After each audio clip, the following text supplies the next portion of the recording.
ante a opinión pública e as autoridades políticas, dar visibilidade aos municipios con forte presencia da cadea cárnico-gandeira ou recoñecer os municipios como unha parte esencial para o futuro deste sector.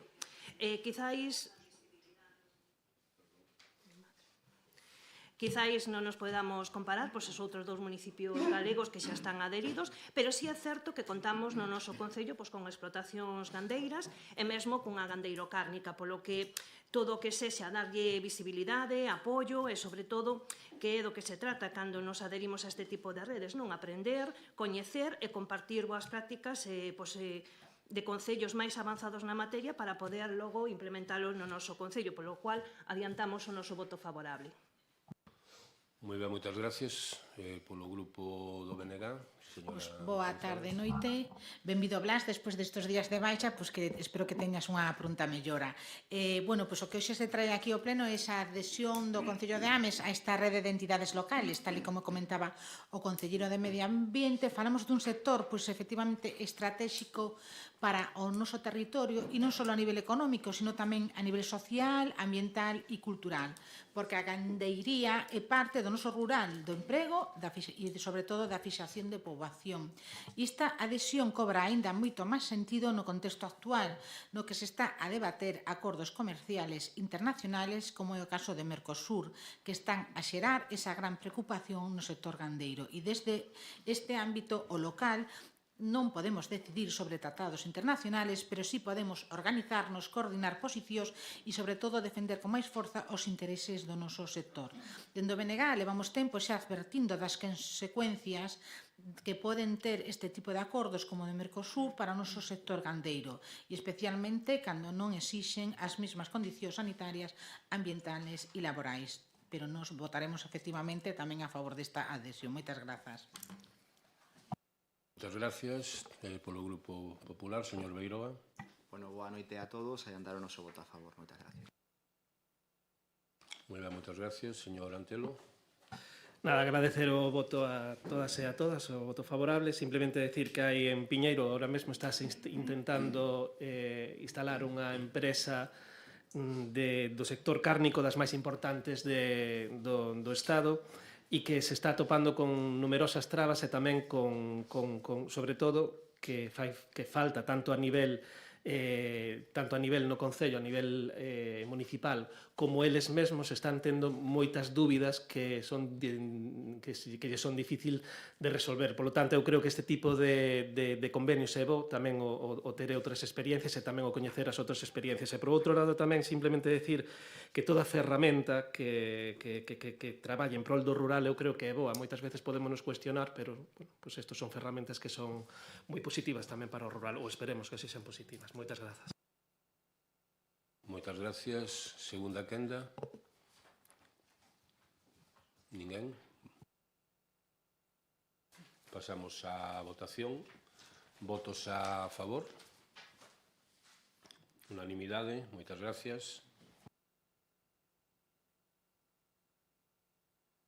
Pasamos agora ao punto quinto, que é convenio de colaboración para presentar de xeito agrupado unha solicitude de subvención para realizar un proxecto común para o desenvolvemento de proxectos de prevención de condutas aditivas. Ten a palabra a concelleira Susana Señorís. Boa tarde, noite a todos e a todas. Con data 21 de novembro foi publicada a orde pola que se aproban as bases reguladoras da concesión de subvencións en réximen de concorrencia competitiva para o cofinanciamento de proxectos de prevención de condutas aditivas promovidas por concellos, mancomunidades ou agrupacións de concellos. Co programa de condutas aditivas fanse intervencións en diferentes ámbitos que son moi beneficiosas para toda a sociedade. No noso caso, asinaremos un convenio cando nos comuniquen a concesión da subvención co veciño Concello de Brión e que terá unha duración ata que remate o período da mesma o 30 de xuño de 2028. Os motivos de presentar o proxecto como concello agrupado é debido a varios factores. Entre eles, teríamos xa 22 puntos extra de partida na baremación. No ano 2019, Ames obtivo 47 puntos e no 2022, 51. Tendo en conta a variabilidade na valoración dos proxectos, agruparse con Brión suporía prácticamente asegurarse a subvención. En convocatorias anteriores, un proxecto como de Ames tería recibido entre 10.000 e 15.000 euros adicionais e ao presentarse agrupado con outro concello, Isto tradúcese en máis persoal, máis horas de intervencións e maior impacto comunitario. O importe concedido non se divide entre os concellos. A maior parte destínase ao personal con unha coordinación única, evitando duplicidades e podendo manter o modelo actual de subcontratación, ao que se sumaría Brión sen alterar a dinámica establecida. A agrupación serve para sumar esforzos e optimizar recursos, non para dividir o orzamento.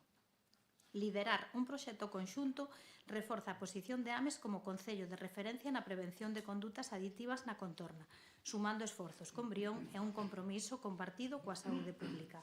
Para que o Concello de Ames poida levar a cabo a xestión integral desta subvención, é requisito previo que o Concello de Brión tramite unha encomenda, tal e como se axunta na documentación, unha encomenda de xestión a favor deste Concello e darlle forma a través dun convenio que vai ser obxecto da aprobación. Moi ben, moitas gracias. Abrimos unha primeira quenda, señora Feijóo. Bueno, pois o programa de prevención de condutas adictivas se leva prestando no noso Concello, como ben dixo a concelleira, dende fai moitos anos, primeiro de forma conxunta con outros concellos e despois dun breve parón desde 2016, pois estábamos a prestarse en solitario un programa que ademais foi crecendo ao abeiro da subvención dada pola Consellería de Sanidade e que agora pretende dar un paso máis conveniando o servicio co Concello de Brión. Esta é unha forma de colaboración interadministrativa a varios niveis, tanto horizontal entre concellos como vertical coa Xunta de Galicia e que ten como finalidade, como ben explicou a concelleira, a mellora na prestación do servizo. O seu sería que con esta unión de concellos, lóxicamente, teñamos unha maior financiación e, polo tanto, isto vai nos permitir contar con máis e mellores recursos, con máis horas de programa. Un programa que creo que xa quedou demostrado que, ademais de ser moi necesario, pois está dando bons resultados, polo que, como non pode ser de outro xeito, ten todo o noso apoio.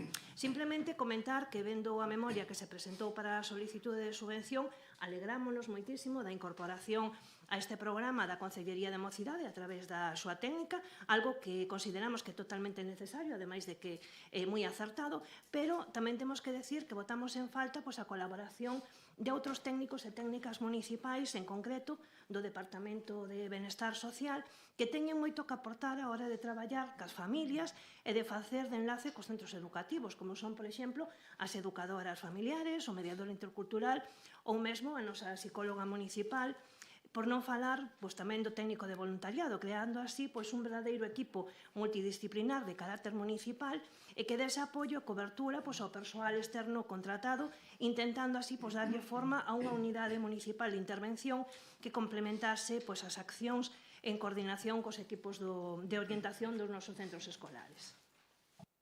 Moi ben, moitas gracias. Por parte do BNG, señor García.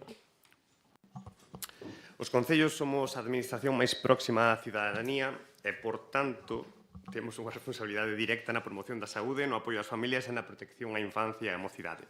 Valoramos positivamente que se aposte por un modelo de colaboración entre os concellos, neste caso Ames e Brión, que permite sumar esforzos, compartir recursos e evitar duplicidades.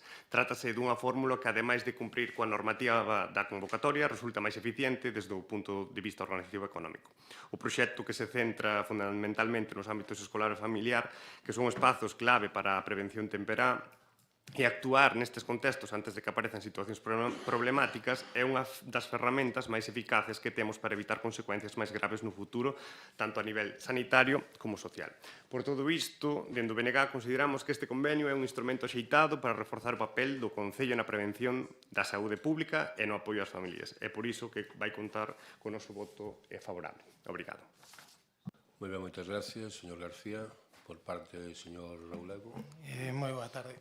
Ben, pouco máis que engadir o que xa se dixo, un convenio de carácter instrumental interadministrativo cuxa finalidade é acceder a unha subvención da Xunta de Galicia para obter máis recursos para este programa para loitar contra as adiccións, que desafortunadamente é moi necesario hoxe en día, e dende ese punto de vista, vai contar con o noso favor, como non podía ser de outro xeito. Moitas gracias.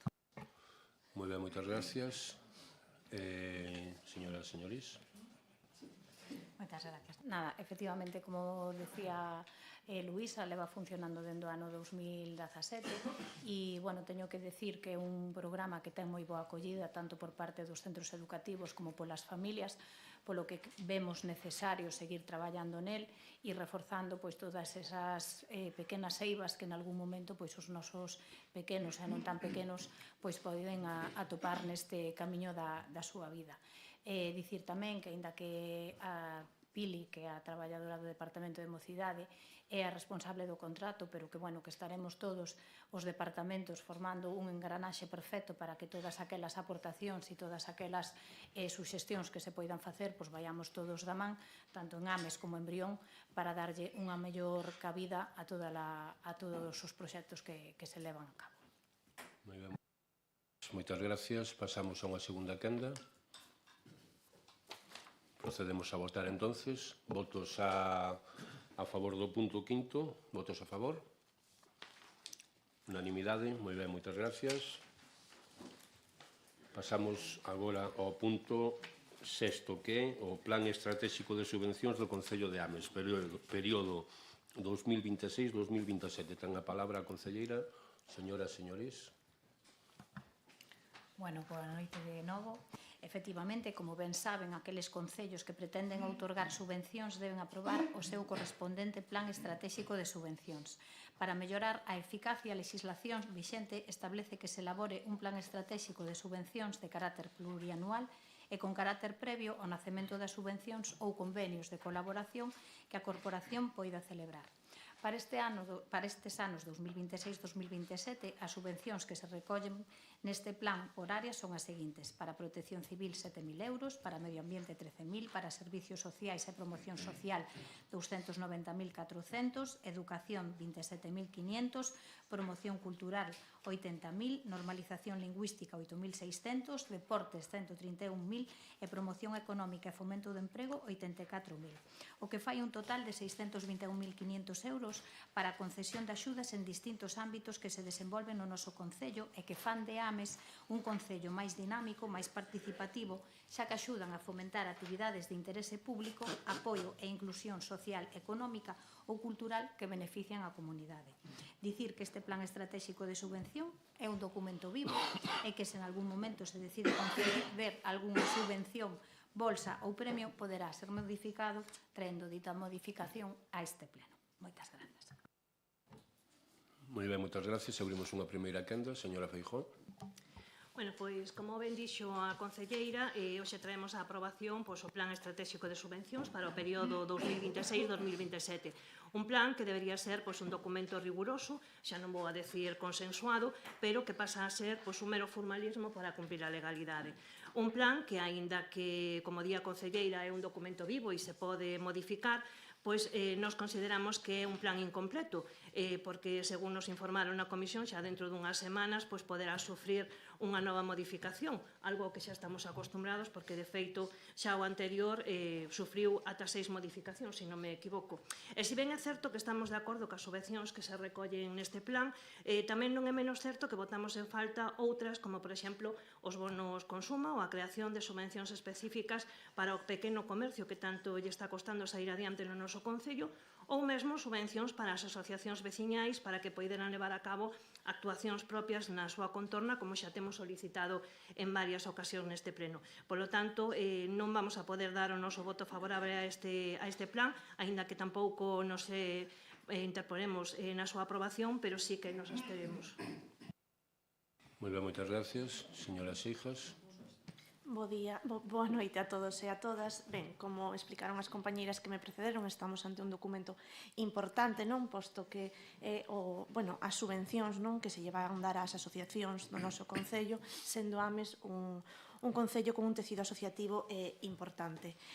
Si que celebramos, non, que aínda que non aparezca neste documento, dado que non está o orzamento aprobado, pois xa haya a afirmación por parte do Goberno de que os bonos consuma por primeira vez van a estar no orzamento do 2026, entón celebramos esa parte, pero, igual que comentou a compañeira que me precedeu, pois votamos en falta esas subvencións que pedimos na moción que trouxemos a este pleno para o comercio do Milladoiro tan afectado pola polas obras. E simplemente adiantar o voto a favor, pero antes gustaríame facer dúas puntualizacións. Por un lado, queríamos falar sobre as asociacións para as comisións de festa, xa que, bueno, tense falado no Consello de Cultura, non? Pero dado que a día de hoxe, si se sigue ca dinámica que se está tendo respecto ao que o Concello asume casi toda o custo, non, das festas do Milladoiro de Bertamiráns, parecenos interesante estudar poder rebaixar a subvención que se lle dá a estas comisións e cos cartos que sobran repartilo entre as comisións do rural que sí asumen case o 100% do custo das súas festas, e por outra banda, inda que non é do Concello, sino da empresa pública de augas, tamén nos gustaría que dende o departamento se lle pedira á empresa que, digamos, esas patrocinios que está dando, que se fagan unhas normas de como repartilas, posto que temos constancia, porque se puxeron en contacto con nós, tanto de unha comisión de festas como de dous clubs deportivos que nos din que se puxeron en contacto para solicitar un patrocinio e non lle foi respostado. Así que, gracias. Moi ben, moitas gracias. Señora Agra. Boas tardes, noites a todos e a todas. Como ben dixeron xa as miñas compañeras e a concelleira, hoxe debatemos a aprobación do Plan Estratégico de Subvencións 2026-2027, un documento necesario para que o Concello poida seguir convocando axudas nos vindeiros anos, pero dentro do noso grupo non podíamos apoiar este plan tal e como está formulado. Facémolo porque neste plan non se reflite un apoio claro a entidades que realizan unha labor imprescindible no noso Concello, como é o caso de Cáritas, cuxo traballo coa xente máis vulnerable é coñecido por todos e por todas. Falamos de persoas e familias que atravesan situacións moi difíciles, as que se lles ofrece acompañamento, axuda, orientación e dignidade. Esa labor non pode depender só do voluntariado nin da boa vontade, senón que debería contar con respaldo institucional firme e estable. Entendemos que este é un plan marco e que as subvencións se concretan logo nas convocatorias, pero tamén creemos que un plan estratégico debe marcar prioridades políticas e para nós a atención social e o apoio ás entidades que traballan no primeiro nivel de emerxencia social deberían ser unha delas. O noso voto non é un voto en contra das subvencións, nin das asociacións do Concello, nin tampouco do funcionamento desta administración. É unha chamada de atención para que nas futuras convocatorias e nos próximos orzamentos se conte de forma clara e suficiente con entidades que están a cubrir necesidades que moitas veces non chega a cubrir a propia administración.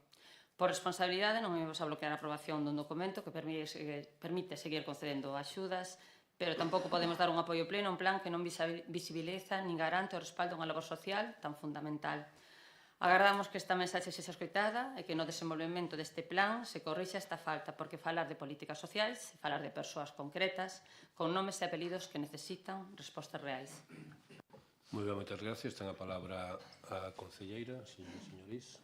Nada, únicamente, bueno, como lles expliquei na comisión informativa, efectivamente os bonos consuma non se podían engadir a este plan estratégico de subvencións porque non están contemplados no orzamento e de paso adiantarlles que en canto saia daqui lle mandarei o borrador do orzamento municipal para o ano 2026 no que xa van incluídos eses bonos e que nada, que agardo que o revisen e que en breves podamos falar do orzamento para este ano. Moitas grazas. Moi ben, moitas gracias. Abrimos segunda quenda. Nada. Simplemente aclararlle unha cousa ao Grupo Popular. Verano na... Bueno, polo que estaba dicindo, verano no orzamento que se lle vai a chegar, como dicía a concelleira, no borrador que se lle vai a chegar hoxe. Vai unha subvención nominativa este ano, se salen adiante, lóxicamente, os orzamentos onde vai a ter unha axuda estable Cáritas Milladoiro. De todos os xeitos, dicirlle tamén que Cáritas Milladoiro, igual que Cáritas Bertamiráns e outras asociacións do Concello, Sarceadames, por exemplo, nos últimos anos o apoio que están tendo a raíz das subvencións que temos, das ordinarias, destas que traemos hoxe aquí, é maior do que estaban tendo nos últimos anos tamén. Nada máis, pasamos entonces a votar o punto. Votos a favor? Grupo Socialista e Grupo do BNG. Abstencións? O resto de grupos. Pasamos agora ao punto séptimo, que é moción do Grupo Municipal do BNG de Ames para a recuperación e sinalización do trazado histórico alternativo do Camiño de Santiago a Fisterra entre o Alto do Vento e o núcleo de Ventosa. Ten a palabra a señora Pampín. Ben, moi boa noite a todos e a todas. Bueno, esta moción que presentamos, a finalidade que ten pois, é a recuperación e sinalización do trazado histórico alternativo do Camiño de Santiago a Fisterra entre o Alto do Vento e o núcleo de Ventosa. Como di o título da propia moción, o noso Concello é territorio de paso deste Camiño de Santiago cara a Fisterra, e nesta zona que estamos a falar, pois veciños e veciñas da zona veñen poñendo de manifesto que o trazado actual do camiño non coincide co percorrido tradicional que, segundo a memoria popular e testemunhos de persoas maiores da parroquia, discorría por outro lugar diferente ao actual. Este antigo camiño, ademais de ter maior valor patrimonial, evita o paso pola estrada principal, onde no núcleo de Ventosa atopamos un punto especialmente problemático e perigoso para as persoas que fan a ruta a pé, que teñen que atravesar esa estrada a C453 sin ningún paso de peóns nin ningunha outra medida que garanta a seguridade nunha zona de escasa visibilidade situada entre dúas curvas. A situación actual supón un risco evidente para a seguridade viaria, o que pode derivar en accidentes ou en situacións de perigo. Por todo isto, o Grupo Municipal do BNG propoñemos ao Pleno da Corporación a adopción dos seguintes acordos: que o Concello de Ames realice as xestións necesarias para documentar e recuperar o trazado histórico orixinal do Camiño de Santiago a Fisterra en colaboración coa veciñanza, se fora preciso; que unha vez identificada e validada a ruta alternativa, o Concello proceda á súa sinalización adecuada, o seu mantemento, así como a difusión e promoción pública deste trazado, tanto nos medios municipais como nos recursos informativos destinados ás persoas peregrinas; que se traslade este acordo á Xunta de Galicia, á Asociación de Concellos do Camiño de Fisterra e Muxía e ás entidades competentes en materia de patrimonio e turismo, solicitando o seu apoio en colaboración para facer efectivo este proxecto de recuperación patrimonial e de mellora da seguridade. Grazas. Moi ben, moitas gracias. Abrimos unha primeira quenda. Señora Feijóo.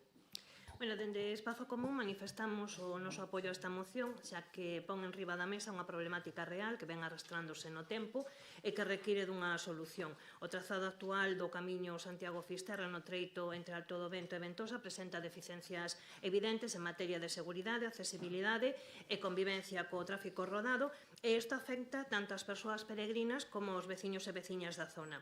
Entendemos que esta situación non é compatible cun itinerario que recibe cada ano un elevado número de usuarios e usuarias e que forma parte do noso patrimonio cultural e artístico. Esta proposta dun trazado alternativo que ten ademais unha maior riqueza patrimonial e que coincide co camiño histórico, parécenos que permitirá avanzar cara a un camiño máis seguro, mellor integrado no territorio e máis respetuoso co entorno, ao tempo que seguramente mellorará a experiencia das persoas que o percorren e, sobre todo, reduciránse a riscos innecesarios.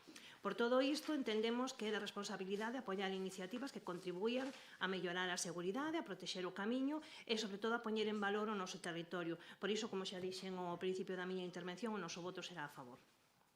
Moi ben, moitas gracias. Señora Oulego. Moitas gracias.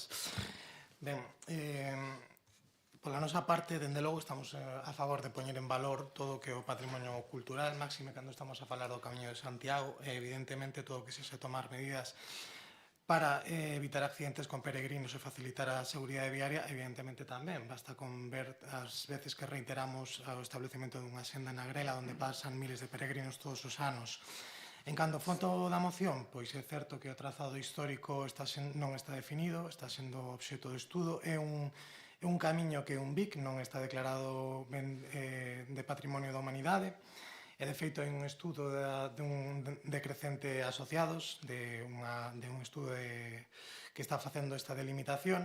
En cuanto ao fondo, pois estamos de acordo coa moción, pero queremos alientar, porque pode afectar a que os acordos teñan efectividade, que a competencia tanto para a delimitación do camiño como para a sinalización non é do Concello, senón con base, entre outras, na Lei 5/16 do Patrimonio Cultural de Galicia, unha competencia da Xunta de Galicia. Entón, compartimos o fondo, pero debemos facer fincapé nisto, porque pode que isto quede en papel mollado, porque quen ten que iniciar un expediente de delimitación que termina con un decreto e posterior sinalización é a Xunta de Galicia. Entón, nada máis. Moitas gracias. Moi ben, moitas gracias. Señor Antelo. Bueno, boa noite de novo a todas e a todas. Prometo que vou a ser breve, vendo a brevidade dos compañeiros. Bueno, xa non vou dicir sempre a mesma cantinela dos 8 anos que estuvo BNG fronte da Consellería de Patrimonio, pero o que sí, bueno, o primeiro que vou facer é adiantar que vamos a votar a favor desta moción porque estamos de acordo que en calquera percorrido do Camiño de Santiago que pasa polo Concello, que é moito máis atractivo e seguro evitar o paso pola estrada e poder facelo disfrutando do patrimonio cultural e natural que temos neste caso no Concello. Pero de todos os xeitos, gustaríame aclarar algún párrafo do texto como xa se dixo aquí.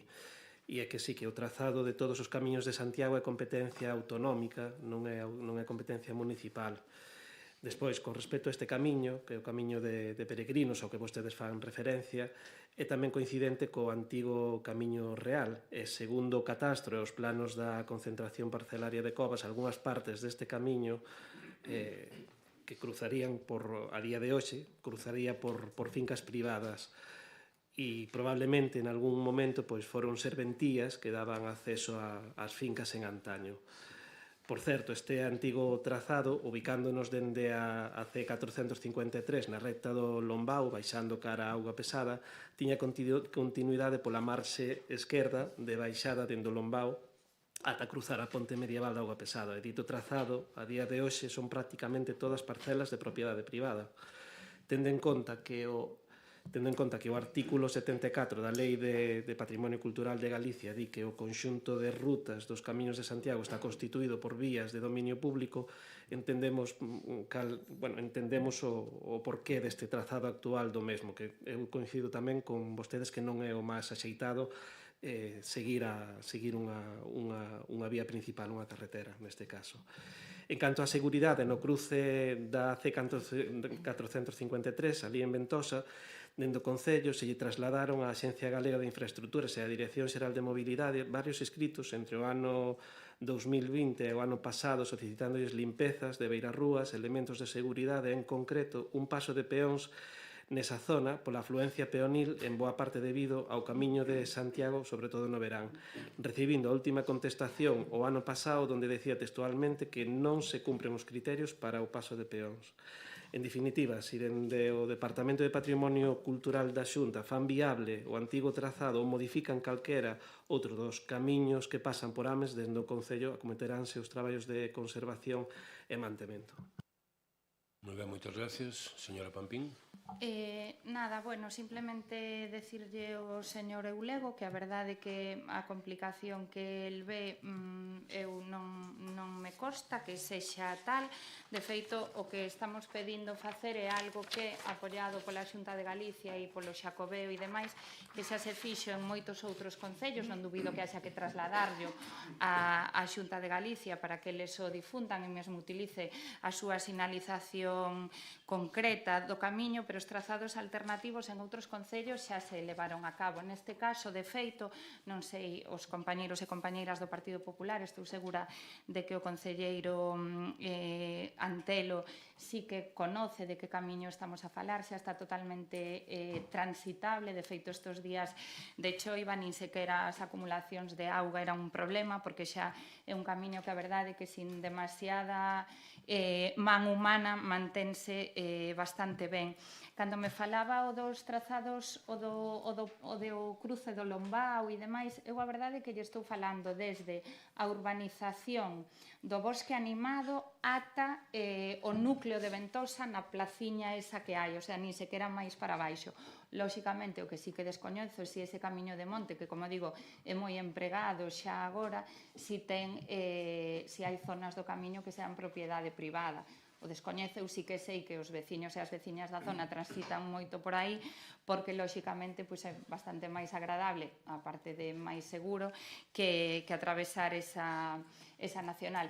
En todo caso, o que se pide é que se estudie a posibilidade de facelo, porque realmente os peregrinos e en xeral as persoas que disfrutan de camiñar prefiren sempre trazados alternativos a ir por formigón e por cemento que por esa zona que ademais é un camiño precioso, así que realmente agradecerlle ao goberno que vexa ben o motivo da moción e que vaya a apoiala.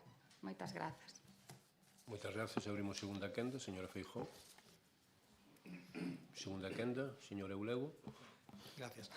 Ben, insistir que nós estamos de acordo co fondo da moción, é dicir, conservar, potenciar o patrimonio, evitar problemas cos peregrinos e o tráfico, evidentemente, únicamente o que puxemos de manifesto é que a normativa di o que di. Entón, a delimitación dos camiños de Santiago e a sinalización é unha competencia da Xunta de Galicia.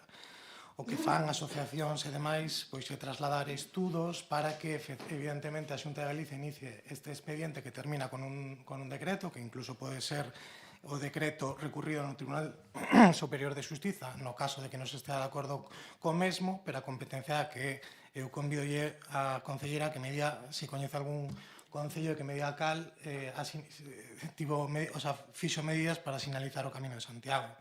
Non hai ningún. Isto é unha competencia da Xunta de Galicia. Nada máis, moitas gracias. Moi ben, moitas gracias. Señor Antelo. Sí, nada, simplemente decir que sí que hai moita confusión e temos entre moitas veciñas e veciños que moitas veces nos veñen solicitando limpezas ou simplemente arranxos de camiños que en principio son públicos porque son camiños que están disponibles e que se pode pasar por eles, moi habituales aparte, pero que despois analizando realmente non son públicos, son o que decía, esas antigas serventías que eran acordos entre privados, entre persoas privadas que se daban acceso polas súas fincas privadas para poder chegar a elas. Neste caso concreto estivemos mirando dentro do Concello, dentro do Departamento, e si é certo que hai certas zonas que non temos moi claro, porque tampouco están moi definidas na concentración parcelaria. O que si vemos na concentración parcelaria é que o camiño sale definido nun punto que acaba, que remata, e despois volve a salir definido noutro punto que vai ata o cruce onde estaba aquel antigo, que era unha antigua taller de costura, creo que era, que iba ata aí. Por lo tanto, digo eso, que sí que habería que iniciar o expediente, polo menos para coñecer si ese camiño sigue mantendo a súa trazabilidade que sigue sendo pública ou si realmente hai si está dentro xa de parcelas privadas. Pero, bueno, en todo caso, isto sí tería que ser a Xunta de Galicia quen iniciar ese expediente para poder comprobalo. Estamos totalmente de acordo en que o mellor é ir por unha zona segura e disfrutando máis do patrimonio natural e cultural do noso concello. Moi ben, moitas gracias. Señora Pampín. Nada, simplemente comentarlle ao compañeiro Eulego que, por exemplo, na zona de Zas, no Concello de Negreira, si foi promovido polo Concello, repito, seguramente o mellor finalmente teñano que difundir desde a Xunta de Galicia, pero foi o Concello de Negreira o que iniciou ese expediente para conseguir ese trazado alternativo do Camiño de Santiago a Fisterra. E, efectivamente, Javi, os inconvenientes que se vayan atopando, haberá que ver de ilos solventando, pero, como digo, eu creo que sería algo moi positivo. Como dixen antes, agradecer e tamén perdoa a compañeira de Espazo Común que tamén adiantou o seu voto favorable, así que moitas grazas.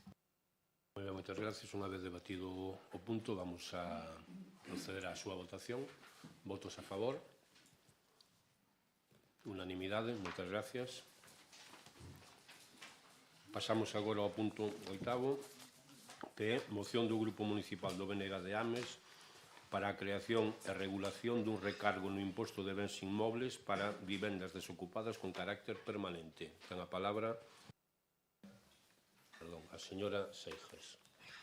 Ben, como todos temos o texto da moción, vou a proceder a dar lectura aos acordos para non pasarme no tempo.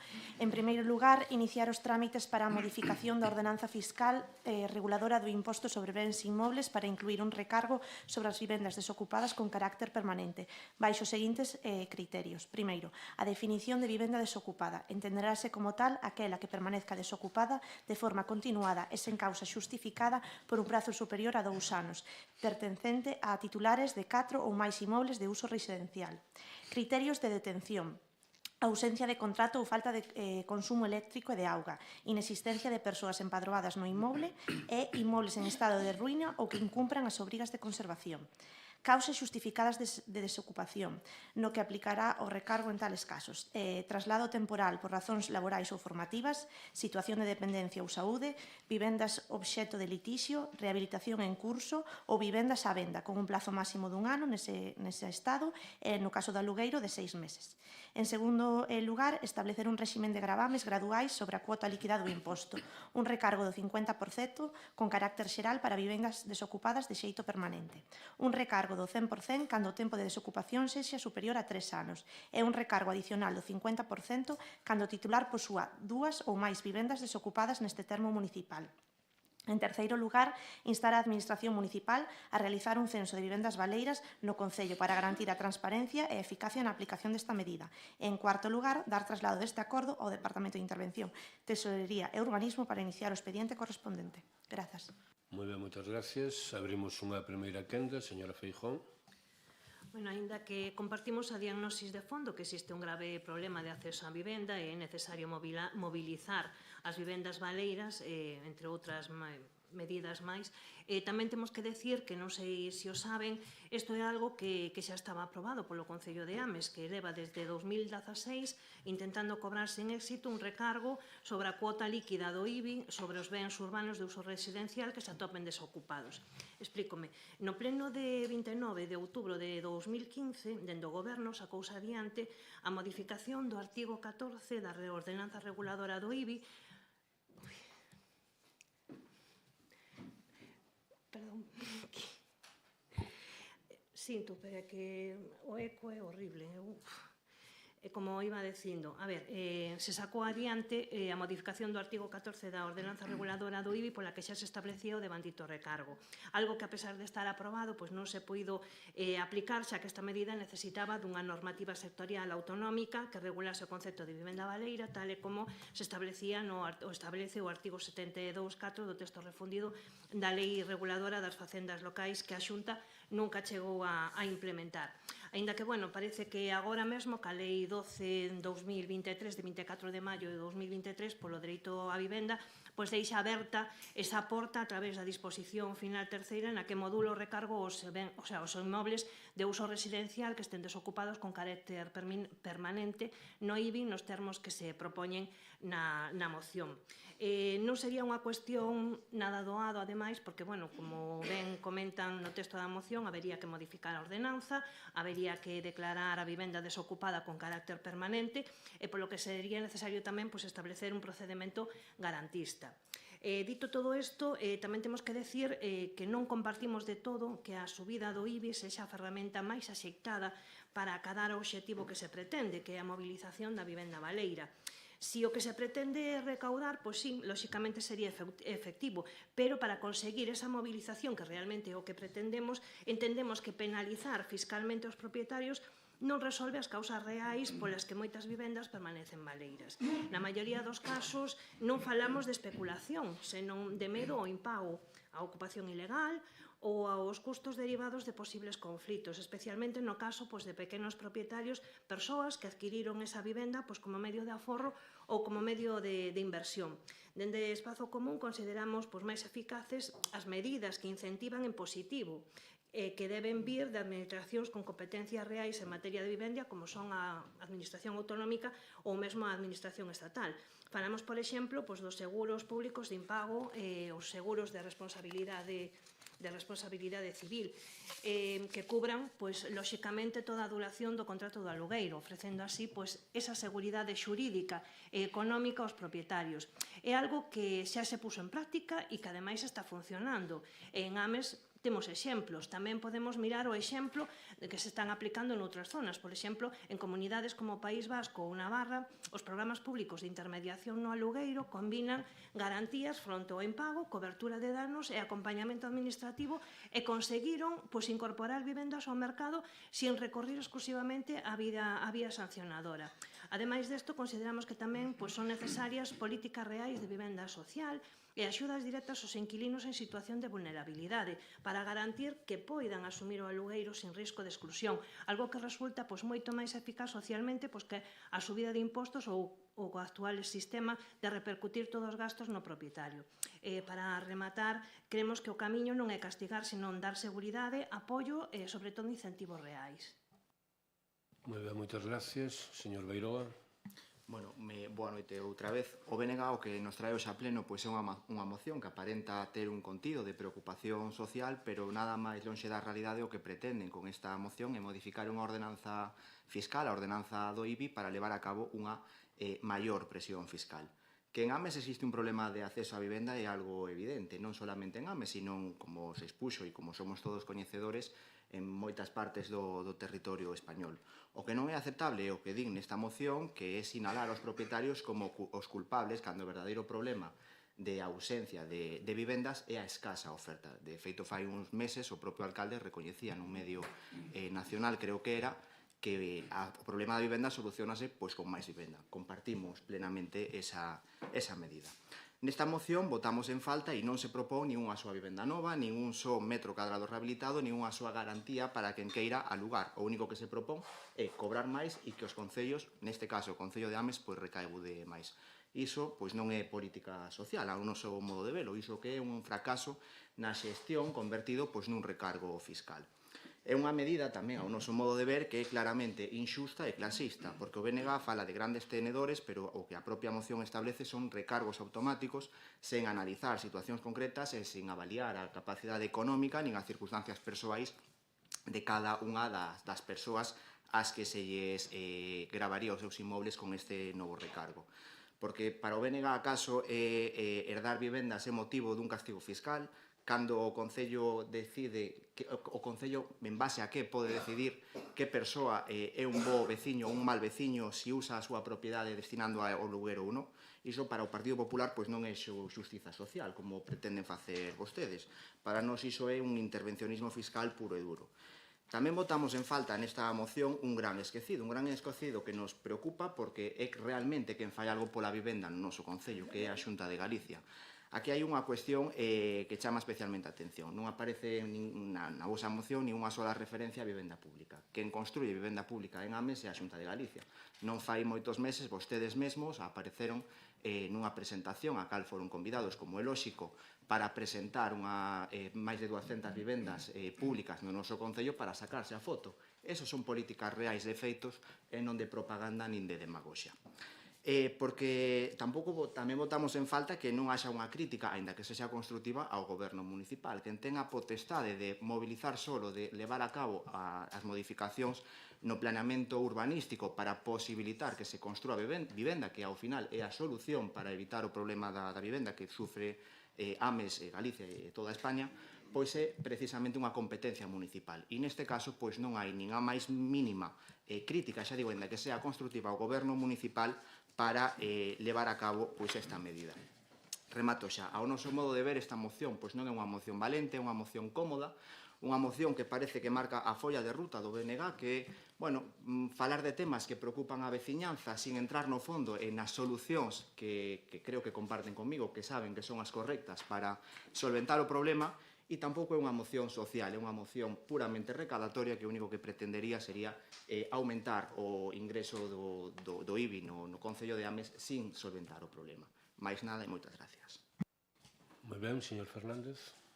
Sí, moi boa tarde e noite a todos e a todas. Bueno, efectivamente, empezando dentro desta moción, prácticamente polo final, porque son, os acordos resolutivos, se anunciar o voto a favor do noso grupo respecto desta moción, porque, non é máis que dar traslado nesta moción a propia previsión que establece na Lei 12/2023 polo dereito a vivenda, unha moción, unha proposta, lei do Goberno do Estado que, entre moitas medidas, contempla esta medida. En ese sentido, todo aquilo que sexa que poda facilitar certa movilización da vivenda baleira, en ese sentido vamos a apoialo. Si ben é certo que entendemos que o impacto que pode ter na práctica é pequeno, porque atendendo que a propia definición de vivenda desocupada, como se figura na lei en esta moción, claro, fala de pertence a titulares de 4 máis imóveis de uso residencial ou a propio impacto no noso concello sería mínimo, datos recabados a través da empresa municipal de augas respecto dese posible ausencia de contrato de consumo mínimo de auga que podea poñer de manifesto feito que a vivenda está baleira, pois estamos falando neste principio de únicamente 11 propietarios, pero non por eso todas aquelas medidas que se poden implementar son ben acollidas. En todo caso, sí, como fixeron o resto dos compañeros da corporación, eu creo que, bueno, a problemática de movilización de vivenda é moito máis complexa do que pode parecer. O primeiro, un problema transversal, a que aquí se diga dentro das propias competencias que pode ter o Concello, o noso Concello creo que está sendo exemplar, é un problema que é transversal a todos os concellos, a todas as comunidades autónomas. Estamos falando de o primeiro problema que ten este país neste momento, despois de prácticamente 2 décadas que non se construí ningún tipo de vivenda, que, por tanto, unha vez que hai ese repunte de necesidade da mesma, visto os datos positivos do crecemento da economía e do emprego que tamén levan aparellados o feito de que as persoas deciden emprender o seu proxecto vital e que, por tanto, haxa unha demanda de vivenda tanto sexa a nivel de adquisición como a nivel de alugueiro non están tendo esa resposta adecuada, pero, como digo, efectivamente o que ten que facerse é tamén complementar con outros tipos de políticas como estamos facendo aquí no Concello de Ames. Efectivamente, somos un concello nese sentido, se fixo tamén mención por parte da Xunta de Galicia, referente en canto a esas medidas que adoptamos de por solo municipal a disposición da Xunta de Galicia para construir esas 200 vivendas protegidas, que ten que ser un elemento fundamental.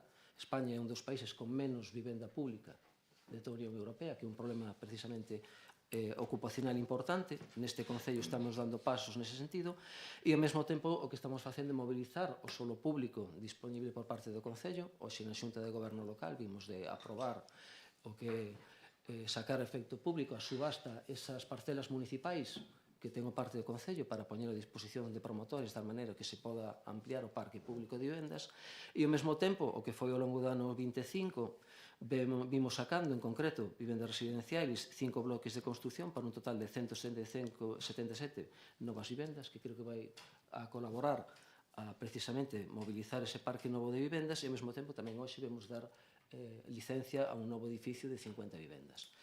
Eso ten que ser a liña de traballo, por parte do Goberno hai ese compromiso de seguir traballando aquí, pero xa digo, como decía ao principio, non por eso, xunto estas medidas que se traen nesta moción como outras que ten a lei estatal, pois nos, lóxicamente, todas aquelas medidas que poda contribuir a mobilizar o parque, por moi pouco que sexa, pois benvidas seas, nese sentido, pois vamos a votar a favor desta moción. Moi ben, moitas gracias. Abrimos unha... Perdón, señora Seijas. Ben, en primeiro lugar, efectivamente, comparto con todos vos que isto é unha das posibles medidas que se pode facer no tema de vivenda, pero eu tamén quero lembrar que foi o BNG que entrouxe a este pleno unha moción para frear a subida dos prezos do aluguer, donde se pedían, en outras cousas, que Ames fora declarado zona tensional. Por lo tanto, non estou de acordo con quen dixo que o BNG solo quere gravar e non trae outras propostas. Creo que, xa digo, esa moción demostra o contrario. Despois, respecto o de que se grava a quen hereda un piso, non. Aquí non estamos falando de gravar a unha persoa que ten 2 pisos, o seu propio e outro heredado. Non. Estamos falando de xente que ten 4 vivendas e que esas 4 vivendas, unha delas está baleira. Esa é a persoa a que se lle grava, ou quen ten máis, lóxicamente. Entonces, creo que, dado que hoxe en día é casi imposible conseguir un piso en aluguer ou unha vivenda neste concello, dados os prezos que ten, pois que haya vivendas baleiras é un delito e que deberíamos de recordar que a vivenda é un dereito que está na Constitución e que por eso mismo é necesario que as que están baleiras se poñan en circulación. De todas formas, repito, non se intenta gravar a persoa que ten 2 vivendas, sino que se intenta fomentar que quen teña unha vivenda baleira a poña en circulación. Despois, respecto do que comentaba o compañeiro do Partido Popular sobre a Xunta de Galicia. Efectivamente, Rueda, pois a súa idea estrela deste mandato é construir vivenda pública. Eu creo que no primeiro que erramos é en pensar que a vivenda siga a oferta e demanda como pois esta botella ou este móvil que teño aquí, non? A vivenda non funciona como ese tipo de produto, senón que a vivenda non é sustituíble, digamos que o solo é limitado e o desexo de vivenda é casi infinito, porque os grandes tenedores eses que vostedes non queren que nos gravemos, si puideran, comprarían moitísimas máis vivendas. De feito, se analizamos, o número de vivendas que se compraron con un préstamo en Galicia este ano foi inferior ao 50%, do que implica que a xente que está a comprar vivendas non son xente con rentas medias que ten que pedir un préstamo, supoño que como a maioría dos que estamos aquí, para comprar unha vivenda, sino xente que ten un capital bastante alto e non lle fai falta recurrir a esa figura. E despois, respecto do ben que o fai a Xunta de Galicia, a min sempre me gusta falar dos datos, non? Entonces, vamos alá. Vamos a ver o que construiu a Xunta de Galicia. 40 vivendas no 2023. 5 vivendas no 2024, e recórdolle que no 2023 Rueda deuse conta que non estaba construindo demasiada vivenda pública e dixo que o iba a facer. Pois repito, e no 2024 5, e no 2025 3. Supuestamente, creo recordar, para este ano 2026 iba a ter unha gran cantidade de vivendas que eu non vexo que existan. Pero vamos a analizar tamén que tipo de vivendas quere facer Rueda. 30 metros cadrados. Vostede viviría nun piso de 30 metros cadrados? E a miña pregunta é a Xunta cando se plantea eso, por que cando se vai de retiro espiritual os conselleiros vanse a un hotel que na súa web pon que a habitación na que durme cada un dos conselleiros ten 20 metros cuadrados, a metade do que vostedes queren que viva unha familia nun piso de 2 habitacións. Entonces, respóndame, porque non só é facer vivenda pública, sino a uns precios asequibles e cunhas condicións de habitabilidade dignas. E xa para rematar, tamén lle digo, sabes o que sí que conseguiu Rueda este ano? Cumplir, subir o prezo da vivenda pública. Eso é o que conseguiu. Non o número de vivendas que vai a construir, pero sí subir a xente o que ten que pagar por unha vivenda pública. Grazas. Moi ben, moitas gracias. Abrimos segunda quenda. Señora Feijóo. Pero dende Espazo Común consideramos que non se trata de buscar culpables á falta de vivenda ou aos altos custos dos alugueiros, non se trata tampouco dunha construción masiva a costa de promocións privadas. Sería máis axeitado unha política de vivenda social, porque o máis importante é aproveitar, lóxicamente, os recursos existentes. Trátase, por tanto, de buscar solucións reais que para nós, dende Espazo Común, pasan por incentivar en positivo, dar seguridade e apoio tanto ao propietario como ao inquilino e non por gravar aínda máis os propietarios. Moi ben, moitas gracias. Señor Beiroa. Boa noite outra vez. Por responderlle a quen propón a moción, mira, as comparacións claramente son odiosas e son incómodas e algúns, quizáis, fastidianlles ou doenlles un pouco máis. Nos aquí non vimos a facer comparacións con ninguén. Nos aquí o que vimos é a tratar de aportar o noso grao de adrea para solventar un problema que preocupa a veciñanza e a todos os galegos e a unha parte moi importante de todos os españoles, como decía o compañeiro Víctor, que é o acceso á vivenda. O feito é aí, e aí está, e vostedes mesmos viñeron a avalar coa súa presencia nun acto que agradecemos que viñeran, porque creemos que é importante para o noso Concello a construción de vivenda pública en Galicia. Polo tanto, mire, quen fai esa vivenda pública é a Xunta de Galicia, que vostede agora, en pouco máis de 3 minutos, foi a única administración que nombrou. Non nombrou en absoluto ao Concello de Ames cando sí ten competencia en mobilizar solo. E, como decía o concelleiro Víctor, o que fixo esta mañán na Xunta de Goberno, o Goberno Municipal, e o que leva facendo neste ano en colaboración coa Xunta de Galicia de mobilizar solo é unha medida real e concreta. Vostede di que a superficie mínima das vivendas da Xunta de Galicia é inferior ao Código Técnico de Edificación. Mira, aquí na súa moción vostedes din que as vivendas que construe a Xunta son de menos de 30 metros. Non vexo en ningún punto da súa moción que pidan modificar o Código Técnico da Edificación, que é onde se regula os parámetros urbanísticos mínimos que ten que cumplir cada vivenda para acadar os requisitos de habitabilidade. É dicir, é demagoxia pura e dura e unha tras outra. Que o dereito á vivenda está por riba da propiedade. Ben, e o dereito a que as persoas, decía que máis do 50% das ventas que se fixeron, das adquisicións que se fixeron de vivenda o ano pasado se fixo sin hipoteca, que estamos tamén penalizando a xente que aforra, a xente que por calquer motivo o mellor herdou ou aforrou toda a súa vida non poida comprar unha vivenda.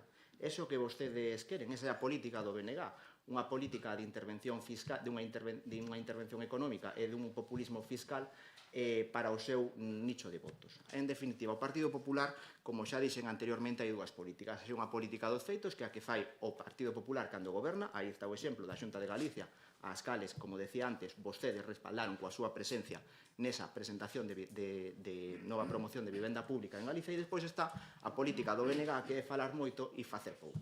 Máis nada e moitas gracias. Moi ben, moitas gracias. Señor Fernández. Sí, moitas gracias. Bueno, simplemente reiterar que decía na miña primeira intervención, non? O compromiso que ten este Concello, este Goberno, coa vivenda e co dereito a acceso na vivenda.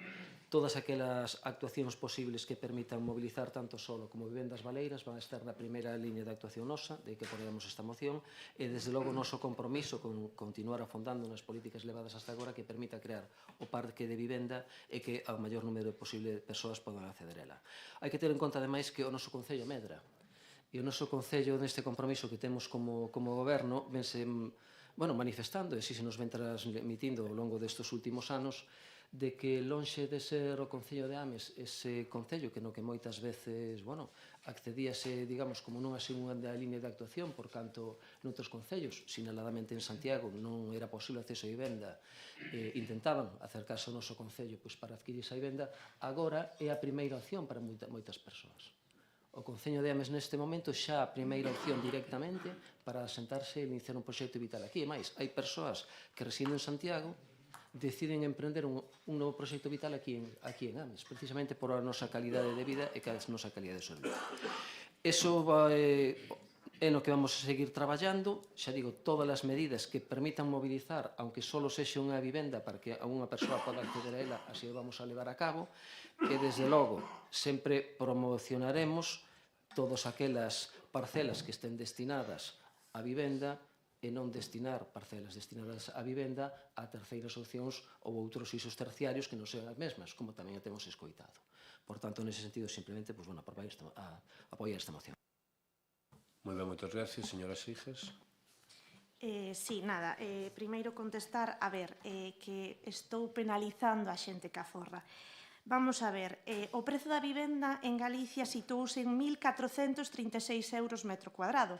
Subiu un 7,3%, a maior subida desde 2007. Vendo a porcentaxe de aforro que son capaces de chegar ás familias, dudo bastante que as familias sexan capaces de aforrar tanto como para pagar a tocateja unha vivenda. Pero, bueno, se o logran, alégrome. Despois, respecto de que o tema de gravar, vale, eu creo que a política fiscal tamén está para cambiar o mundo e as cousas, non? Entonces, non lle estou quitando dereito a propiedade a ninguén, simplemente estou fomentando que unha persoa que ten un piso baleiro a través do IBI, porque se lle grava o mellor se plantee alquilalo. Si ese recargo lle dá igual, pode seguir tendo baleiro. Si está disposto a pagar ese recargo e lle dá igual, pode seguir tendo o seu dereito a propiedade e ter cantos pisos que irán neste concello baleiros. E o único que estou facendo é fomentar que o mellor, por ter que pagar un pouco máis de IBI, poña en circulación esa vivenda. E despois, respecto de que só falei da Xunta e non falei do Concello, é que, vamos a ver, vostede o acaba de dicir, o Concello puso a disposición da Xunta só para construir vivenda pública e acaban de dicir que van a apoiar a miña moción. Entón, non sei que é o que quere vostede que lle diga concretamente hoxe ao Concello. Cando teño que criticar, ben sabe vostede que non teño problema en criticalo. Simplemente agradecer a quen vota a favor. Eu creo que calquera medida que fagamos para lograr frear a subida dos prezos da vivenda pois será beneficioso pos veciños e veciñas de Ames. Grazas. Moi ben, moitas gracias. Procedemos entonces á votación do punto unha vez debatido. Votos a favor? Grupo Socialista e Grupo BNG. Abstencións? En contra? O resto dos grupos Popular e Espacio Común. Pasamos agora ao punto 9, que é a proposta do Grupo Municipal do Partido Popular de Ames solicitando unha actuación inmediata e definitiva na piscina descuberta de Humilladoiro ante anos de abandono, improvisación e mala xestión. Ten a palabra a señora Agra. Boa exposición de motivos. A piscina descuberta do Humilladoiro debería ser unha instalación pública exemplar durante o verán. Mais nos últimos anos converteuse nun símbolo da incapacidade do Goberno municipal para xestionar, planificar e manter en condicións unha infraestructura básica para a veciñanza. Ano tras ano repítese o mesmo guión, promesas, anuncios de investimentos, parches de última hora e finalmente peches en plena tempada estival. Unha cadea de erros que non é casualidade, senón a consecuencia directa dunha forma de gobernar baseada na improvisación permanente, na falta absoluta de previsión e unha xestión claramente deficiente dos recursos públicos. En pleno verán do ano, aquí hai unha rata que é do ano 2023, non do 2024, E 2025, cando máis se precisa este servizo, a piscina viuse obrigada a pechar varios días, ou ben por perdas de auga e problemas técnicos graves, deixando os centros de usuarios sen alternativa, demostrando que o Concello non foi quen nin de garantir o mínimo que unha piscina municipal funcione cando máis se usa. O máis indignante é que todo isto sucede despois de que anos atrás se executasen investimentos por preto de 80.000 euros, uns cartos que o Goberno Municipal anunciou como a definitiva solución para esta infraestructura, pero que a día de hoxe non serviu para evitar que os mesmos problemas se repitan. Isto non é mala sorte, isto é mala xestión. Estamos ante un caso claro de investimentos mal planificados, obras en control nin seguimento, e unha absoluta ausencia de autocrítica por parte do Goberno Municipal. Mentres tanto, a veciñanza paga as consecuencias, instalacións pechadas, servizos interrompidos e unha sensación crecente de que en Ames as cousas só se arranxan cando estalan, nunca antes. Non é aceptable que o Concello siga tratando esta instalación como un problema menor cando para centos de familias é o único espazo público de lecer acuático do verán, polo que é preciso actuar xa, cando aínda quedan varios meses para a apertura da piscina municipal do Milladoiro, priorizando a planificación e non a propaganda. Por todo o exposto, proponse a adopción dos seguintes acordos: exixir ao Goberno Municipal unha actuación urxente e definitiva das obras necesarias para solucionar de maneira estrutural os problemas de perdas de auga e deficiencias técnicas, garantindo que a piscina este en condicións óptimas antes do inicio da próxima tempada de verán e non cando xa sexa tarde. Demandar un plan de actuación sobre a piscina municipal do Milladoiro e reforzar de maneira inmediata o mantemento preventivo da instalación e establecer protocolos de control técnico periódico para evitar que se volvan a producir peches en plena tempada estival. Moi ben, moitas gracias. Abrimos unha primeira quenda. Señora Feijóo. Bueno, entrando no fondo da cuestión, decir que, como é de todo sabido, o Milladoiro sofre unha falta clara de espacios de lecer, e isto é máis que evidente, especialmente durante os meses de verán. Neste contexto, pois, os que vivimos no Milladoiro sabemos perfectamente que a piscina municipal descuberta é un lugar de encontro e, ademais, un punto de referencia importante para que moitas familias, nenos e nenas, poidan disfrutar do verán sin terse que desplazar a outros lugares. Por iso consideramos especialmente grave o ocurrido nos últimos anos, con arranxos errados, atrasos e problemas reiterados que impediron un funcionamento normal desta instalación. Non estamos a falar dun luxo, senón que do que poderíamos casi catalogar como un servicio básico e, sobre todo, un servicio moi demandado e necesario para a veciñanza. Esta moción ven a poñer o foco nunha realidade que non se pode seguir ignorando, e expón a necesidade de actuar con planificación e con responsabilidade, deixando o despilfarro dos cartos de todos e de todas destes anos, buscando unha solución definitiva para que a piscina descuberta do Milladoiro cumpra a súa función e non volva a repetirse a situación de anos anteriores. Como decía, esta moción parécenos que plantexa medidas razonables, realistas e necesarias, centradas en mellorar a xestión das instalacións. Mais alá de que a presente o Partido Popular, pois consideramos que cando unha iniciativa é positiva e plantexa cousas demandadas e beneficiosas para a veciñanza, ten que contar lóxicamente co noso apoio. Por todo isto, polo noso compromiso de escoitar e traballar polo interés xeral da veciñanza, pois anunciamos o noso voto a favor. Moi ben, moitas gracias. Señora Pampín. Ben, pois a verdade é que cando vin esta moción que presentaba o Partido Popular, pois non puiden evitar acordarme desa moción que trouxemos dende o noso grupo municipal en maio do ano 2025, en donde considerábamos indispensable que se elaborara pois unha previsión e un plan de mantemento en materia de instalacións municipais deportivas. Moción, por certo, que saiu adiante cos votos a favor da oposición e un en contra do Goberno. Nesa moción instábamos ao Goberno municipal a realizar un documento pola Consellería de Deportes no que se analizaran as prioridades e as necesidades dun xeito exhaustivo a nivel de infraestructuras deportivas.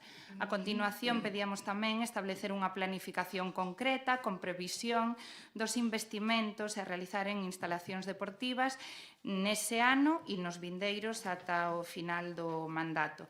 Tamén pedíamos nesa moción contar cun plan de mantemento das instalacións deportivas de cara a evitar que se produzan, decía a moción, estragos indesexados que ocasionaran graves prexuizos nas infraestructuras. Nese pleno, non sei se vos acordades, o voceiro do Partido Socialista, o señor Víctor Fernández, gabouse da aposta decidida deste goberno en materia de investimentos en infraestructuras deportivas e tamén nos informou que tiñan un informe sobre as necesidades das instalacións deportivas municipais, tamén dixo que tiñan outro informe das necesidades das infraestructuras municipais ao aire libre nas que se atopan no rural. Iso sí, dixo que eran documentos internos e que, baixo ningún concepto, os iban a trasladar á oposición. Pedimos ya tanto eu como a compañeira voceira do Partido Popular. Ben, non vimos esos informes porque consideraron que a oposición non tiñamos dereito a velos, pero o que sí vemos claramente é que o recollido neles está fallando, porque senón non teríamos en riba da mesa pois esta moción que presenta o Partido Popular.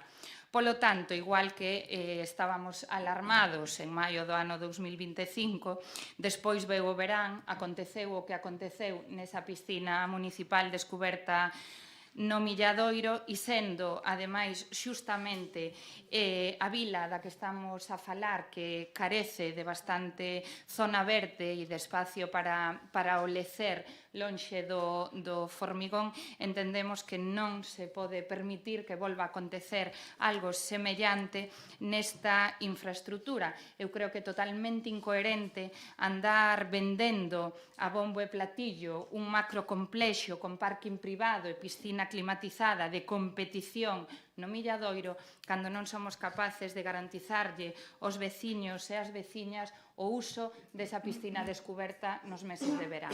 Moitas grazas. Moi ben, moitas gracias, señor Fernández. Sí, moi boa tarde, noite de novo. Bueno, vamos a ver.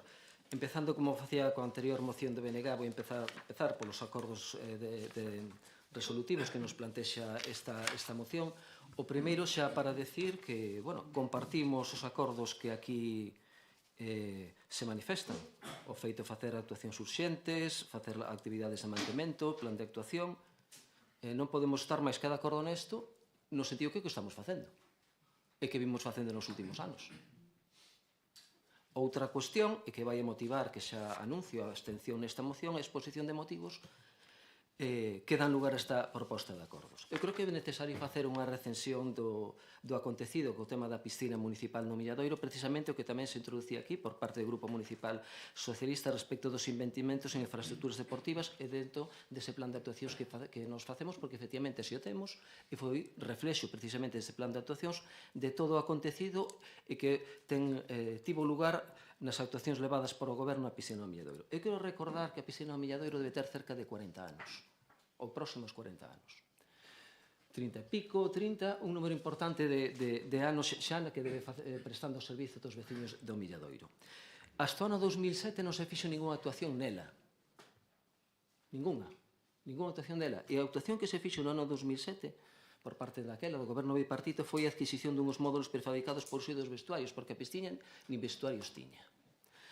Foi precisamente do seguimento que se fixo da situación que había na piscina e precisamente de actualizar o seu mantemento no ano 2019, xa con o goberno tripartito aquí, iniciouse as primeiras actuacións de mantemento da mesma. Reparación de mobiliario para a piscina, sustitución de casetas de socorrista, reforma da praia da piscina, instalación de barandillas de zona da escaleira, cambio de malla do peche, que agora está previsto retomar, por tanto, unha serie de actuacións que permitise manter actualizada a mesma.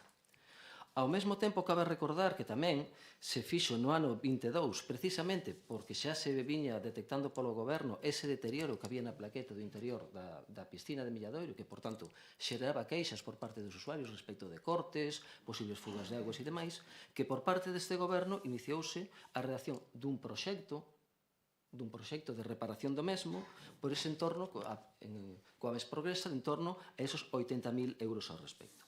Ese proxecto consistía en sustituir todas esas plaquetas por unha capa de resina que evitase precisamente as filtracións de augas, a pérdida de agua, e capa de resina que levaría por riba un recubrimento de pintura que foi o que deu lugar a esas primeiras queixas e deficiencias por parte da veciñanza, porque si se manchaba a roupa de baño, tinguía auga e demais, e que xeraba ese tipo de problemas. Bueno, Detectada ese tipo de cuestións, requeriuse o pertinente informe técnico a dirección de obra, como é necesario, por eso as obras teñen unha garantía, e ao mesmo tempo a dirección técnica de obra se puxo en contacto coa empresa adxudicataria, na que se determinou nese contrato que, si ben estaba correctamente, e leo, a partir dos resultados excelentes, leo textualmente, do informe técnico, das probas de adherencia realizadas pola empresa de control na fase de aplicación, que estaba ben posta, sin embargo, concluía que había unha serie de deficiencias respecto do pintado que non foron quen de aclaralo. Non sabían por que non se producía ese fixo concreto da pintura que se dera a piscina e que motivaba precisamente esas queixas. Bueno, a raíz desto, se puxo tanto o Concello como a Dirección Técnica de Obra, en concreto coa empresa adxudicataria, esta empresa asumiu as responsabilidades destas deficiencias presentando unha proposta de reparación do executado que non tivo maior cargo para o horario público. Asumiu as deficiencias que tiña precisamente esos problemas de pintado e presentou un proxecto de reparación. Ese proxecto de reparación foi esa colocación de liner que permitise evitar este tipo de circunstancias.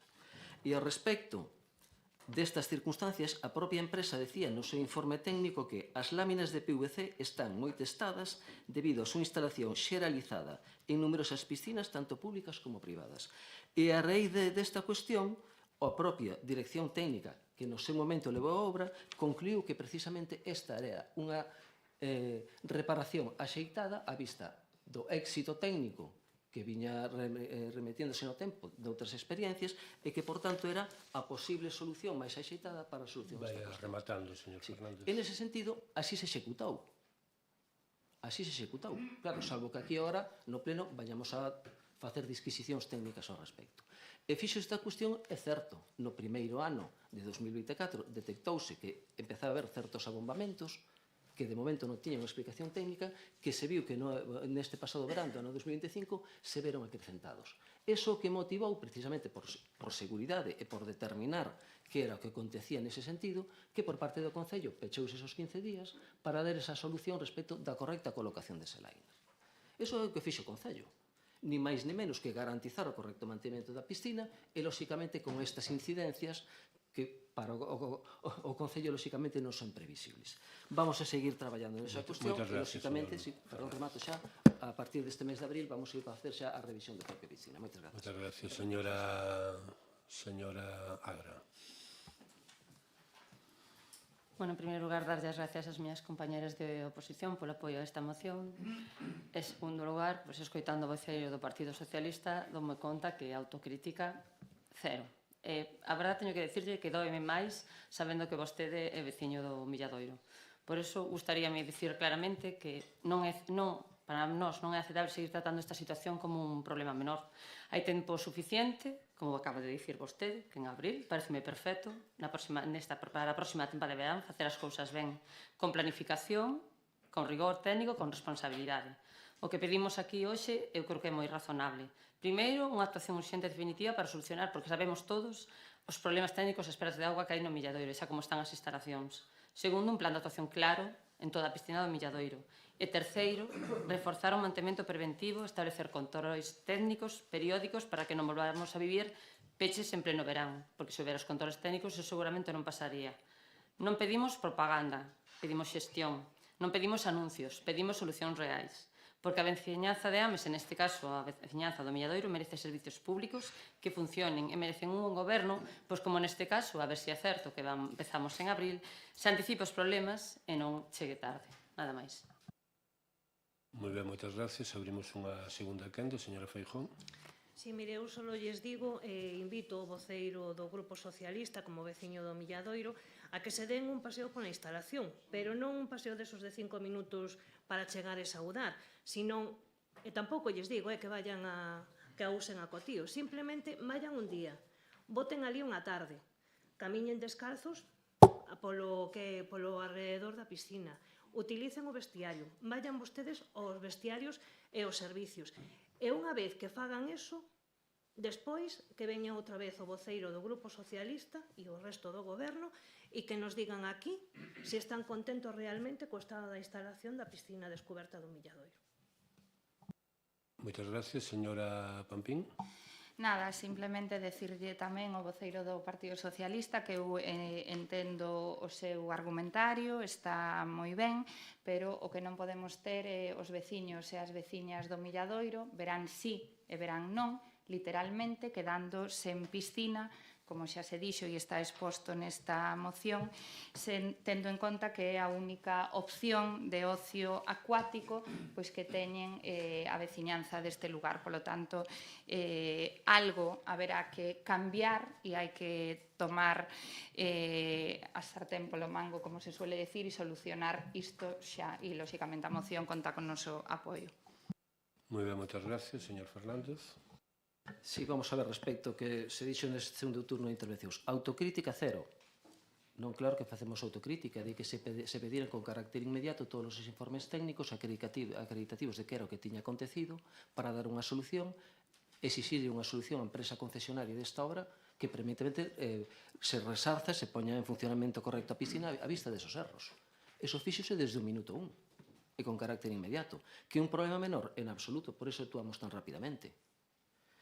Propostas de xestión é todo isto que fixemos aquí, solicitar a responsabilidade, buscar as maiores alternativas técnicas e leválas a cabo. É certo que esa alternativa, en base á experiencia que se nos dixo por parte da empresa adxudicataria, como decía anteriormente, acabou tendo problemas tamén da propia execución que nos exiximos de que en abril, unha vez que se empece xa con certo tempo, chegada a primavera, poder revisar toda a instalación de novo para garantir que cando abran poda estar nas mellores condicións. Pero iso é o noso compromiso e o temos asumidos no minuto 1. Paseos pola instalación? Claro que se fixeron paseos pola instalación. Eu e todos os compañeros de corporación. Exiximos desde o minuto 1 que esta situación non podía continuar. O propio alcalde, concelleiro de obras, eu, a concelleira de deportes, eso fixo desde o minuto 1. E revisamos toda a instalación de arriba a baixo. Eu houve aquí numerosas reunións coa dirección técnica e coa empresa adxudicataria para determinar exactamente que había pasado xa no propio ano 23 con esos problemas de pintura e que se volveron a facer no ano 24. Eso foi o que se levou facendo a historia se fixo. E claro, lóxicamente que cando fixéramos todas esas revisións, non este ano, en outros anos anteriores, detectáronse todas esas deficiencias que dentro do programa de mantemento viñemos facendo. De aí decía que no abril de 23 se fixo unha reparación de módulos destinados a vestiarios. Por que? Porque detectamos todas esas deficiencias. E aí actuouse. Non é dunha maneira improvisada, é unha maneira planificada e revisada para tratar de solventar todas esas actuacións. Lóxicamente, hai que dicilo así, que hai obras que, bueno, tórcense, sí, que asumimos esas responsabilidades, logo, pero por eso actuamos. E por eso decía, claro que suscribimos a propostas que se fai respecto de acordos de resolución do Partido Popular, e por eso non votamos en contra. Simplemente nos abstemos, pero o que non analizamos son esas explicacións na exposición de motivos que legan a esta resolución, porque prácticamente parece que nos chegamos a estas actuacións descoñecedores da circunstancia que vi cando eu acabo de facer un relatorio ao longo dos anos de que motivou esa actuación. Moitas grazas. Señora Agra. Bueno, igual vou ter que dar as gracias pola abstención, vamos. Eu creo que non estamos pedindo nada extraordinario, estamos exixindo o mínimo que necesita ter unha instalación municipal para que podan disfrutarla todos os veciños do Milladoiro, nada máis. Moi ben, moitas gracias. Eu simplemente lle vou a dicir unha cousa, coincido plenamente no que dixo vostede que Milladoiro merece servicios públicos de calidade, estamos totalmente de acordo. Por iso que nunca anunciaremos será, por exemplo, a construción dun parque acuático. Vamos a proceder á votación. Votos a favor?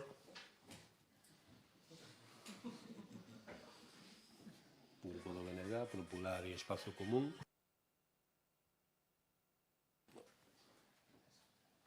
Grupo Socialista. Moi ben, moitas gracias.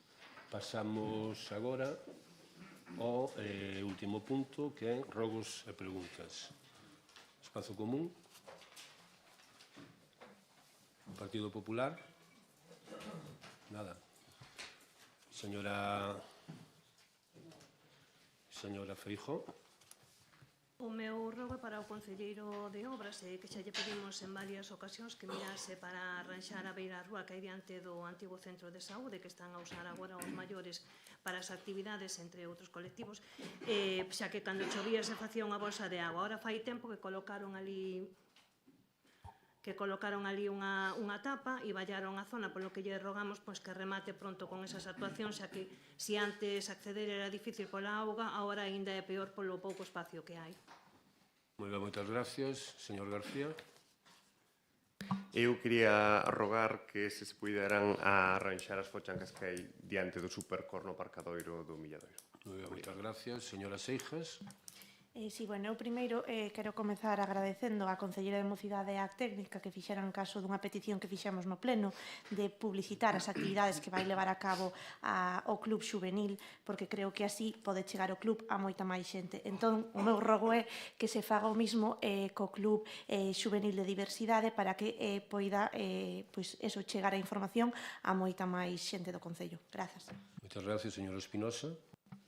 Boa noite a todos e a todas. Eu traio un rogo que xa clusera previamente a pleno no entorno da rúa Xunqueira da Fragua, así como en Cantalarrana non hai ver as rúas, os coches van a demasiada velocidade e tampouco hai iluminación nese tramo en concreto. Unido a creación da Amendoa Central, aí o tráfico aumentou exponencialmente. Esta mesma semana houve un incidente que houve un percance grave con atestado levantado por a policía local cun ferido interno do Chus.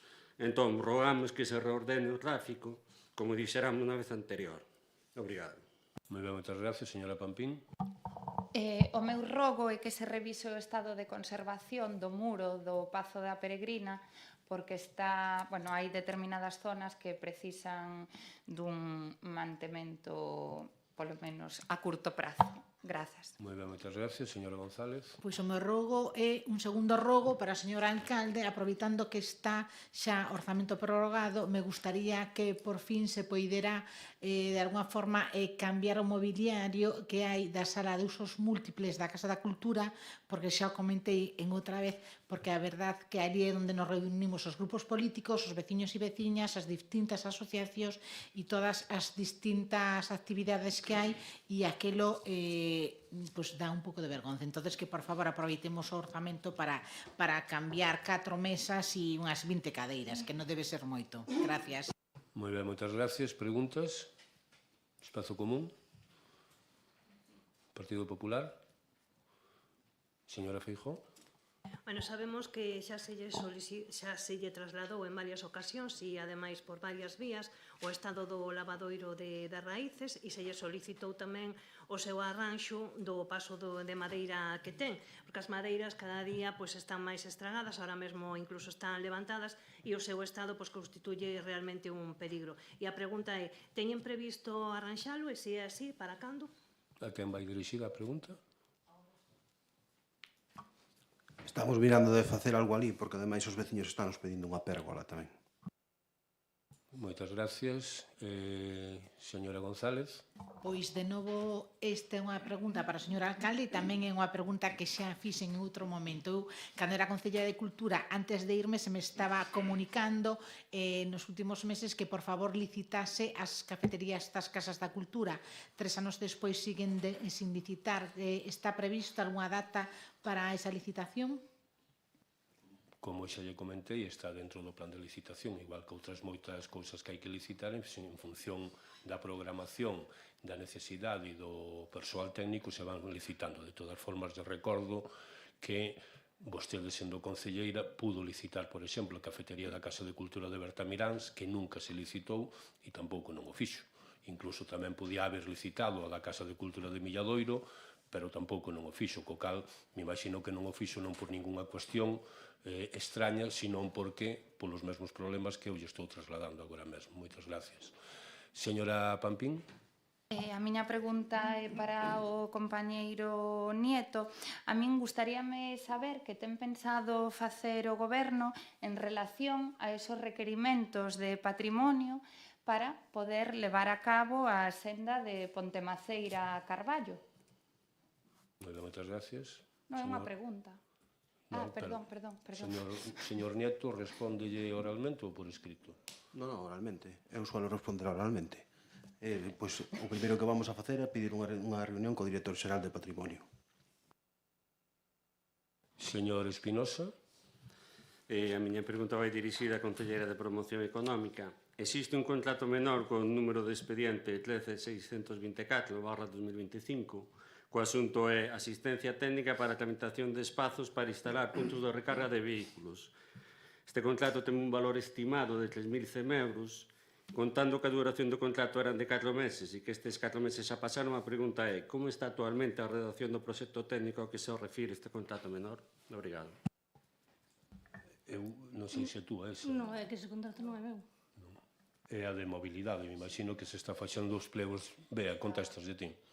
Sí, nada, Que de mobilidade. xa está todo preparado para proceder á licitación, está todo en intervención en secretaría. Señora Seijas. Sí, a miña pregunta tamén é para Bea, pero como Concelleira de Educación, no último Consello Escolar Municipal, que aínda ti non eras concelleira, bueno, pues, dende a Escola Unitaria da Igrexa trasladaron diversas deficiencias, como era humidades importantes, que non contaban con un deshumificador industrial, goteiras, que a obra, que a actuación que se fixera ali, pues, non fora de todo efectiva. Entón, bueno, eu quero saber un pouco como está o tema e que actuacións se van levar a cabo.